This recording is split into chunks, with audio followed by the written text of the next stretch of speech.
আজকের গল্প দত্তবাবুর গোয়েন্দাগিরি। সব কিছুর মধ্যেই রহস্য খুঁজে বের করাটা দত্তবাবুর রীতিমতো বাতিক বলা যেতে পারে।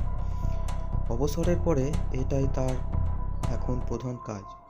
বিপিনচন্দ্র রায় হাই স্কুলের প্রধান শিক্ষক হয়ে পুরো জীবনটা কাটিয়ে দিলেন। অত্যন্ত দক্ষ ও বিচক্ষণ সিদ্ধান্তের জন্য তাকে জানা যেত। তাঁর স্ত্রীর কথায় অবশ্য এসব ঘরের খেয়ে বনের মস্তরান।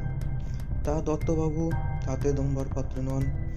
তাঁর শখের গোয়েন্দাগিরি চলতেই থাকে। রোজ সকালে প্রাতঃভ্রমণে বেরোনো তাঁর আর একটি প্রিয় কাজের মধ্যে পড়ে। দিনটা ছিল সোমবার। সেদিনও সকালে তেমনি বেরিয়েছিলেন তিনি। তাঁর বাড়ির থেকে কয়েকটা বাড়ির পরেই একটা 3তলা বাড়ি ফাঁকা পড়ে আছে। প্রায় মাস তিনেক হলো। বাড়ির মালিক হারাধন মল্লিক এমনি লোক, খুব ভালো, কিন্তু শরীর ভালো করার জন্য ছেলের কাছে গিয়ে আছেন কদিন হলো। বাড়িটার সামনে অনেকটা ফাঁকা জায়গা অন্য বাড়িগুলোর থেকে আলাদা করে দিয়েছে। দত্তবাবু নিজের মনে হাঁটছিলেন। বেশ হঠাৎ খুব চাপা ফিস ফিস কথার শব্দ শুনতে পেলেন। স্বভাব কৌতূহলী দত্তবাবু আর নিজেকে সম্বরণ করতে না পেরে সামনের দিকে এগিয়ে গেলেন। দরজায় কান পাততেই শুনলেন, অনেকদিন ধরে যেই দিনের অপেক্ষা করছি সেই দিন উপস্থিত।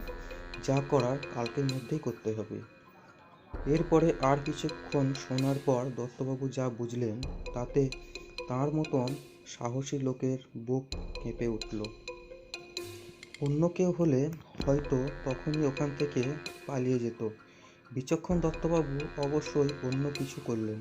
আস্তে আস্তে করে সেখান থেকে সরে এলেন তিনি, যাতে তারা কেউ বুঝতে না পারে যে তিনি কিছু শুনতে পেয়েছেন। পাড়ায় এমনি যথেষ্ট সুনাম। সেই সুবাদে থানার ওসির সাথে ভালো পরিচয় ছিল তাঁর। থানার ওসি নবীনবাবু এমনি বেশ রসিক লোক, কিন্তু একটু ঘাবড়ে গেলেই খালি কি বলছেন বলে ফেলেন। এখনও সব ঘটনা শোনার পর চোখ গোল গোল করে বলে উঠলেন, কি বলছেন? হেসে উঠলেন দত্তবাবু, সে কি, এইটুকুতেই ভয় পেয়ে গেলেন? তাদের গিয়ে হাতে নাতে ধরতে হবে যে, নইলে পাড়ার সকলেরই যে বিপদ। হ্যাঁ, ঠিক বলেছেন আপনি। দুজনে আরও 4 জন কনস্টেবলের সাথে রওনা হয়ে পড়লেন। দত্তবাবু যা শুনেছিলেন তা ছিল এক বিরাট ডাকাতির। হারাধনবাবু তাঁর এক ভাগ্নেকে বাড়ি দেখভালের জন্য রেখে গেছিলেন।